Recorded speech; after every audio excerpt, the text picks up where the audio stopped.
A confined, focused alien invasion movie, intelligently made and with a great atmosphere. This is M. Night Shyamalan's Signs, the 2002 film starring Mel Gibson and Joaquin Phoenix. And this 4K, it's good.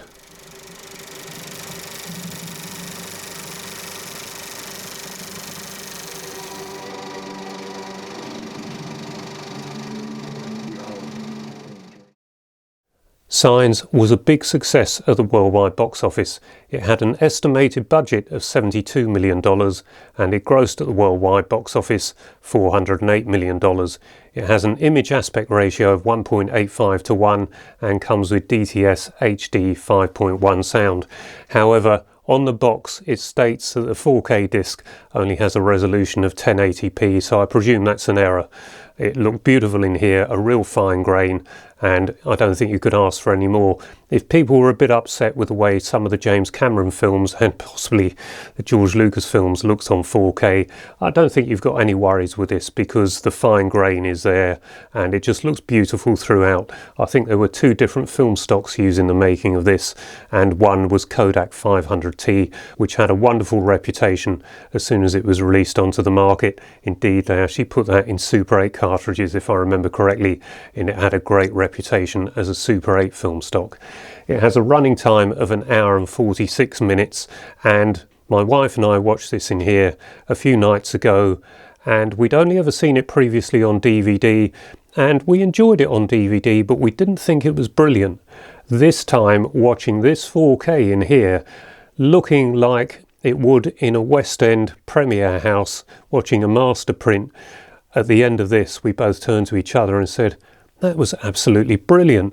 Now, it didn't have that effect on us before, so there's something about the quality of this 4K that really does turn it into a cinema screening, and I don't think you could want any more from a standard, well, a masked 35mm cine to video transfer that then has been mastered to perfection on a home video. I don't think you could ask for any more.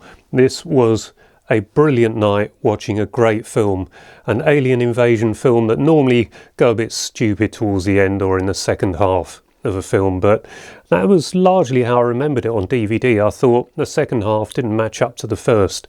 That sort of claustrophobic atmosphere of everything being focused on the one family and then running through to the end. And this time I just felt that, okay, the aliens might not be to everyone's taste, but to me, it looks like a man in a suit, but you barely see the man in the suit. Even though it's in frame, in whole, towards the end, you still don't see it. It's a brilliant design, and that's the way to do an alien, not all these computer-generated things spinning around at inhuman speeds. Keep it all as believable as possible and in the real world as much as possible. After watching the 4K, I immediately put the Blu-ray on, and I think the Blu-ray comes with Dolby Digital 5.1 sound. It says so on the box. I didn't test it thoroughly in here. When watching the 4K, I was so wrapped up in the perfectly matched sound to the imagery. I was sort of in that world. I was fully taken up with it. But the Blu-ray, by comparison to the 4K, looks poor. On its own, in isolation, I think we'd be more than happy with the Blu-ray, but after you've seen the 4K, you just don't want to go back to something the quality of the Blu-ray. All the extras are just on the Blu-ray, so only the feature film on the 4K, and you've got the option of going straight into the film from that as soon as you put the disc in, so you haven't got to go through the menus, and it does default to the DTS-HD master audio. There are also other language options and subtitles to select if you do need to go into that menu, but it's nice to have that feature to just put the disc in and select that one thing, play the film, and off you go. So there we are, Signs on 4K. Is it recommended? £24.99 from HMV is what I paid. No doubt it'll be cheaper quite soon, but this is one that I think is thoroughly recommended at £24.99. Some people have told me they don't like the design of the slip cover and the inlay. Well, I think it's rather good, and frankly, once I've watched a film, it goes on the shelf, and for most of the time, until it comes out to be watched again, that is all I see. So I don't really understand why people get a bit hot under the collar about design work on these, but they've got to make it look different to the previous Blu-ray, otherwise people will go into a shop and they won't easily identify which of the two options they're purchasing. And indeed, it's got to look different to the DVD, because a lot of people who buy home video discs don't actually know there's anything other than DVD still to this day. So, thoroughly recommended. Get your wallets out and hurt that bank balance once more. Now, a few people have asked me to look at the Hitchcock films, and so because I was hoping to get a 10 best of the year for 2024 out before doing this review, but because Signs was so good I thought I might need to review this because it might be in that top 10. But I'll review just about everything I've watched this year on 4K, all the newish discs anyway.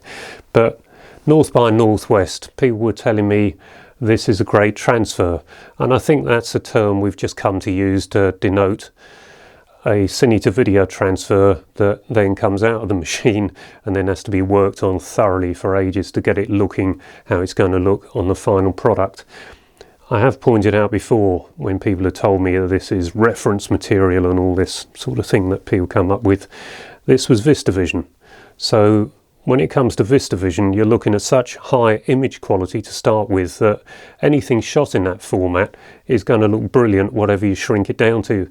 Now for this they've gone back to the original negative, and actually this might have actually come, I'll have to check this, but it might have come from the 3 Technicolor matrices, because the negative would have been on standard Kodak stock presumably for VistaVision, because you couldn't have Technicolor in a VistaVision camera.